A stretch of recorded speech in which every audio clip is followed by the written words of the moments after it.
ॻोठ में अॼु जलसे दस्तार थियो अल्लाह जे रहमत सॼो असबार थियो अल्लाह जे रहमत सॼो असबार थियो हिन ॻोठ ते मेहरबानी रब जी वॾी हिन शहर ते मेहरबानी रब जी वॾी हिन ॻोठ ते मेहरबानी रब जी वॾी हिन शहर ते मेहरबानी रब जी वॾी हिन जे करे ई तर सॼो गुलज़ार थियो अल्लाह जे रहमत सॼो असबार थियो अल्लाह जे रहमत सॼो असबार थियो हिन ॻोठ में अॼु जलसे दस्तार थियो अल्लाह जे रहमत सॼो असबार थियो अल्लाह जे रहमत सॼो असबार थियो सोहणे नबीअ जे दीन जा आलिम अची विया सोहणे नबीअ जे दीन जा आलिम अची विया सोहणे नबीअ जे दीन जा आलिम अची विया सोहणे नबीअ जे दीन जा आलिम अची विया क़ुर्आन जे महफ़िल संदो दीदार थियो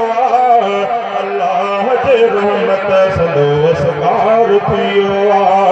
अल्लाह जे रहमत सॼो असबार थियो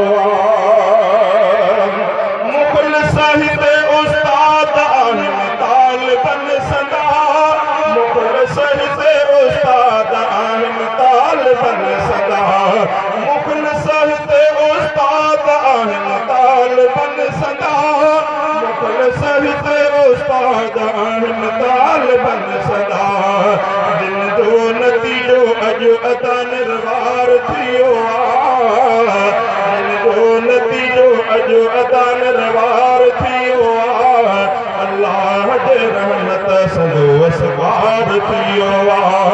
अल्लाह जे रहमत सॼो असबार थियो दस्तार बंदी था करनि अॼु हाफ़िज़ुल क़ुरआन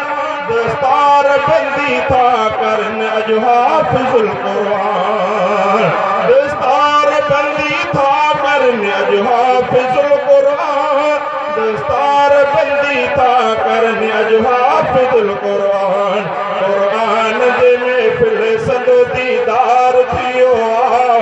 अल्लाह जे रहमत सॼो असबार थियो अल्लाह जे रहमत सॼो असबार थियो